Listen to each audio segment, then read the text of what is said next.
Chapter ৩৫৫ outsider. এই যে অনুভূতিটা, চারপাশের গা ছমছমে নীরবতার মাঝে ডেরিক বার্গ যখন তার চেতনা ফিরে পেল, তখন তার মাথায় প্রথম যে চিন্তাটা এলো সেটা হলো ওই মানুষটাকে উদ্ধার করা। কিন্তু তাকে মাঝখানে ধরে রাখা দুইজন পাহারাদারের মধ্যে কোনো প্রতিক্রিয়া দেখা গেল না, যেন কিছুক্ষণ আগে যা ঘটে গেল সেটা ডেরিকের নিছক কল্পনা ছিল। কেউ একজন সাহায্যের জন্য চিৎকার করছে। তরুণ ডেরিক তার পাশে থাকা দুইজন ডন প্যালাডিনকে উদ্দেশ্য করে বলল। তার বাঁ পাশে দাঁড়িয়ে থাকা রূপালী বর্ম পরা লম্বা এক নাইট শান্তভাবে জবাব দিল, বিভ্রান্ত হইও না। যারা একদম কন্ট্রোল হারানোর মুখে থাকে সেই সব বিয়ন্ডারদের আচরণ এমনই হয়ে থাকে। তাই কি? হয়তো সে সাহায্যের জন্য চিৎকার করছিল, কারণ সে হাল ছেড়ে দিতে চায়নি, সে দানব হয়ে কন্ট্রোল হারাতে চায়নি। ডেরিক বিষণ্ণ মনে ভাবল। মনের এই পরিবর্তনের সাথে সাথে তার কানের মধ্যে সেই অদ্ভুত ভোঁ শব্দটা আরও স্পষ্ট হয়ে উঠল। নীরবে কয়েক কদম এগিয়ে যাওয়ার পর সেই ডন প্যালাডিন পাশের একটা দরজার দিকে ইশারা করে বলল, আপাতত তুমি এখানেই থাকবে, আমরা সময়মতো তোমার খাবার আর ওষুধ পৌঁছে দেব। কথা বলতে বলতে সে কুচকুচে কালো রঙের একটা বোতল বের করল। সিটি অফ সিলভারের প্রধান খাবার ব্ল্যাক ফেসড গ্রাস থেকে তৈরি খড়কুটোর অবশিষ্টাংশ দিয়ে এই বোতল তৈরি করা হয়েছে। তরলের সংস্পর্শে এলে এটি একটি পাতলা আস্তরণ তৈরি করে, যা জলরোধী শিল হিসেবে কাজ করে। ডেরিক বোতলটা নিয়ে এক নিঃশ্বাসে ওষুধটা খেয়ে ফেলল। একটা শীতল অনুভূতি তার গলা দিয়ে নেমে পাকস্থলিতে চলে গেল। ধীরে ধীরে তার ভেতরের অস্থিরতা কমে এলো। চোখের সামনে কাঁপতে থাকা দৃশ্যগুলো স্থির হল এবং কানের ভেতরের সেই অবাস্তব শব্দগুলো কমে এলো। ক্যাঁচ ক্যাঁচ শব্দে লোহার দরজা বন্ধ হল এবং তাতে তালা লাগানো হল।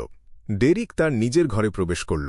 ঘরে ঢুকেই সে প্রথমে একটা মোমবাতি দেখতে পেল, যেটার হলদে আলো টিমটিম করে জ্বলছে। এরপর সে একটা নিচু বিছানা, একটা চেয়ার আর একটা চারকোনা টেবিল দেখতে পেল। এসব ছাড়া সেখানে আর কিছুই ছিল না। ঘরের দেয়ালগুলো এমনকি দরজাতেও জটিল আর রহস্যময় সব প্রতীক আর সংকেত খোদাই করা ছিল। দেখে মনে হচ্ছিল এগুলো কোনো একটা সম্পূর্ণ সিল তৈরি করে রেখেছে। ওষুধের প্রভাবে ডেরিকের আবেগগুলো এখন শান্ত হয়ে গেছে। সে কোনোরকম কৌতূহল ছাড়াই বিছানায় গিয়ে বসল এবং তারপর শুয়ে পড়ল। কতটা সময় পার হয়েছে সে জানে না। হঠাৎ সে শুনতে পেল কেউ একজন তার দরজায় জোরে জোরে ধাক্কা দিচ্ছে। কিন্তু এই শব্দটা তার দরজার বাইরে থেকে আসছিল না, আসছিল পাশের সেল থেকে। ডেরিক উঠে বসল এবং শোনার চেষ্টা করল। দরজায় করা সেই ধাক্কার সাথে সাথে সে একটা তীব্র আর তীক্ষ্ণ আর্তনাদ শুনতে পেল। তার শরীরের লোম খাড়া হয়ে গেল এবং সে এক লাফে দাঁড়িয়ে প্রতিরক্ষা নেওয়ার ভঙ্গিতে স্থির হল। ঠিক এই সময় পাশের ঘর থেকে ধাতব দেয়ালে ধূপধাপ শব্দ হতে লাগল। শব্দটা এতটাই জোরে ছিল যে দেয়ালটা ধীরে ধীরে ভেতর দিকে ফুলে উঠছিল। ডেরিক যখন ঈশ্বর বা হোলি লাইটের কাছে প্রার্থনা করার কথা ভাবছিল, ঠিক তখনই তার চোখের সামনে সবকিছু উজ্জ্বল হয়ে উঠল। মনে হল যেন তার চারপাশের পুরো জায়গাটাই বাইরের পৃথিবীতে চলে গেছে এবং ঠিক তখনই একটা বিদ্যুৎ চমকে গেল। পাশের দেয়াল ভাঙার সেই শব্দটা হঠাৎ থেমে গেল এবং স্পায়ারের নিচে আবার নীরবতা নেমে এলো। এটা ঠিক পুরোপুরি নীরবতা ছিল না, বরং হালকা কিছু পায়ের শব্দ প্রতিধ্বনিত হয়ে অনেক দূর থেকে ভেসে আসছিল। অনেকক্ষণ প্রতিধ্বনি হওয়ার পর শেষ পর্যন্ত সব চুপচাপ হয়ে গেল। ডেরিক যখন ভাবছিল পাশের সেলের সেই বিয়ন্ডারটির কি হল, ঠিক তখনই অন্য পাশের ধাতব দেয়ালে কেউ ঠক ঠক করল। ঠক ঠক ঠক। মনে হল কেউ একজন আঙুল ভাঁজ করে হালকা করে টোকা দিচ্ছে। কে ওখানে? ডেরিক কিছুটা আতঙ্কিত গলায় প্রশ্ন করল। সাথে সাথে টোকা দেওয়া বন্ধ হয়ে গেল। কয়েক সেকেন্ড পর একটা গম্ভীর অথচ বয়স্ক কণ্ঠস্বর অস্পষ্টভাবে ভেসে এলো। ওহ, দেখা যাচ্ছে একজন অল্পবয়সী ছেলে এখানে এসেছে। আপনি কে? অন্য পাশের মানুষটা যুক্তিসঙ্গতভাবে কথা বলতে পারছে দেখে ডেরিক দেয়ালের কাছে গিয়ে কান পাতল। সেই বয়স্ক কণ্ঠস্বরটা একটু হেসে বলল, তোমার পাশের মানুষটা কয়েকবার প্রায় কন্ট্রোল হারিয়ে ফেলেছিল। শেষ পর্যন্ত আজকে তাকে আর বাঁচানো গেল না। সে কি পুরোপুরি কন্ট্রোল হারিয়ে ফেলেছে? ডেরিক দেয়ালের ওপাশ থেকে জিজ্ঞেস করল, সে কি এখন দানব হয়ে গেছে? না, দানব নয়, সে এখন একটা লাশ। এখানে যে জিনিসটা সিল করে রাখা হয়েছে সেটা তাকে শেষ করে দিয়েছে। বয়স্ক লোকটি একটা দীর্ঘশ্বাস ফেলে বলল, আমি এখানে ৪২ বছর ধরে আছি। পাহারাদারেরা আমাকে বলেছে যে তারা এরকম অনেক ঘটনা দেখেছে। ডেরিক অবাক হয়ে প্রশ্ন করল, আপনি এখানে ৪২ বছর ধরে আছেন? সাধারণত কন্ট্রোল হারানোকে ৩টে পর্যায়ে ভাগ করা যায়। প্রথম পর্যায়ে কিছু সতর্ক সংকেত দেখা দেয়, যেমন কানে অদ্ভুত আওয়াজ শোনা বা চোখে অবাস্তব কিছু দেখা। দ্বিতীয় পর্যায়ে মানুষের শরীর আর মনের ওপর কোনো নিয়ন্ত্রণ থাকে না এবং মাঝে মাঝেই তাদের মাঝে ভয়ঙ্কর বা অদ্ভুত রূপ দেখা যায়। আর তৃতীয় পর্যায়ে হল যখন একজন মানুষ পুরোপুরি ভেঙে পড়ে একটা দানবে রূপান্তরিত হয়। দ্বিতীয় পর্যায় থেকে তৃতীয় পর্যায়ে যেতে খুব একটা বেশি সময় লাগে না। হয়তো কারো মধ্যে লক্ষণ দেখা দেওয়ার কিছুক্ষণের মধ্যেই দেখা যাবে একজন সাধারণ বিয়ন্ডার অন্ধকারের কোনো দানবে পরিণত হয়েছে। অন্যভাবে বলতে গেলে দ্বিতীয় পর্যায়ের কোনো বিয়ন্ডারকে যদি স্পায়ারের নিচে পাঠানো হয়, তাকে ওষুধ বা বিভিন্ন আচার অনুষ্ঠানের মাধ্যমে চিকিৎসা করা হয়। যদি সে সুস্থ হয় তাহলে 18 মাসের মধ্যেই বাইরে যাওয়ার অনুমতি পায়, আর না হলে খুব দ্রুত কন্ট্রোল হারিয়ে তাকে মেরে ফেলা হয়। কারো পক্ষেই 42 বছর ধরে এখানে বন্দী থাকা সম্ভব নয়। আর প্রথম পর্যায়ের বিয়ন্ডারদের ক্ষেত্রে লক্ষণগুলো সারিয়ে সুস্থ হতে কয়েকদিন থেকে 20 দিনের মতো সময় লাগে। সেই বয়স্ক কণ্ঠস্বরটি হেসে বলল, ঠিকই বলেছ, আমিও ভাবিনি যে আমাকে এখানে 42 বছর থাকতে হবে। আমার মধ্যে কন্ট্রোল হারানোর কোনো লক্ষণ নেই, কিন্তু তারা বিশ্বাস করে যে আমি খুব বিপজ্জনক আর যে কোনো সময় দানব হয়ে যেতে পারি। ডেরিক ভুরু কুঁচকে কৌতূহলী হয়ে জিজ্ঞেস করল, 42 বছর আগে আসলে কি হয়েছিল? তখনও ডেরিকের বাবা মার জন্মও হয়নি। বয়স্ক লোকটি কিছুক্ষণ চুপ থেকে বলল, আমি একসময় একটা অভিযাত্রী দলের ক্যাপ্টেন ছিলাম। সিটি অফ সিলভার থেকে প্রায় আধ মাসের দূরত্বে আমরা একটা ধ্বংসপ্রাপ্ত শহর খুঁজে পেয়েছিলাম। অবশ্য আমাদের হাঁটার গতি অনুযায়ী সেই সময়টা হিসাব করা হয়েছিল।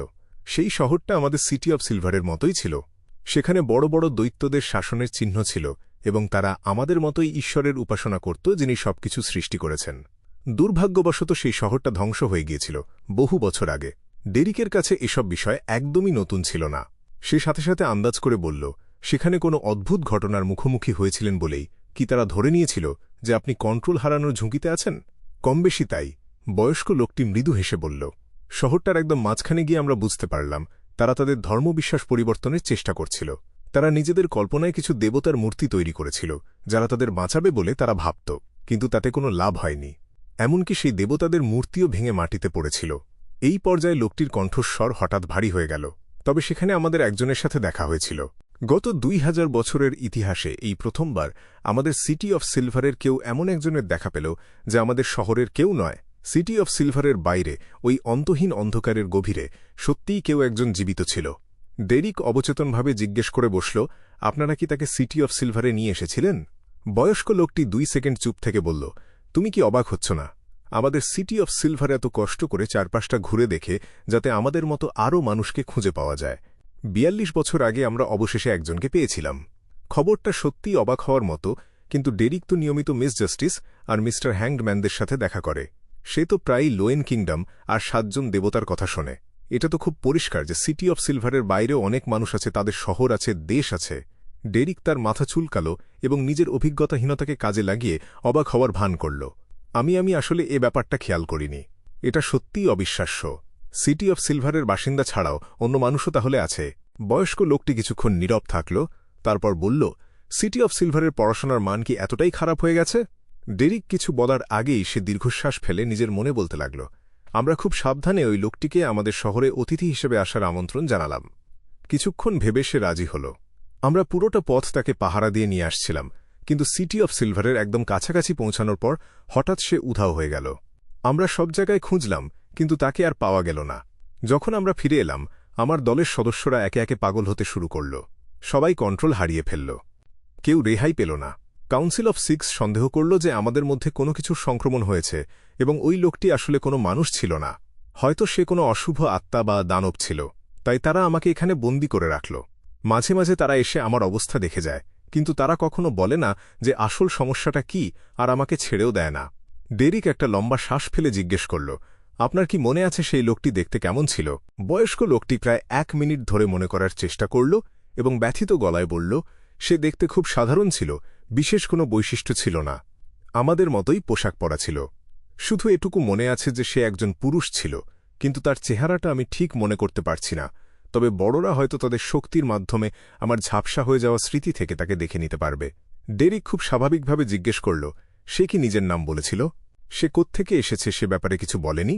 লোকটি ছোট করে জবাব দিল, সে আমাদের বলেছিল যে তার নাম হল। একটু থেমে সে নামটা বলল, আমন।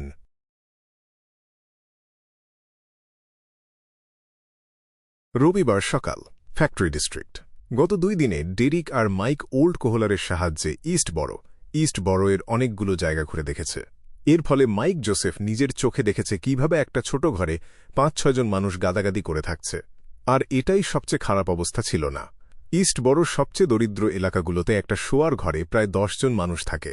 মেঝেতে শোয়ার জায়গা ভাগাভাগি করা আর দিন বা রাতে কে কখন ঘরটা ব্যবহার করবে সেই ধরাবাঁধা নিয়ম দেখে এই সাংবাদিক চমকে গেছে। তাছাড়া দারিদ্র নারী বা পুরুষের মধ্যে কোনো ভেদাভেদ করে না।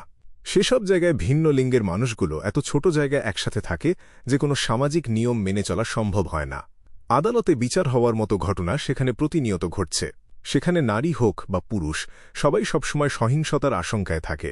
মাইক তার অনুসন্ধানী খাতায় লিখল, নোংরা, গাদাগাদি আর দুর্গন্ধ। সবচেয়ে নিরপেক্ষ বর্ণনা দিতে গেলে এটাই বলতে হবে।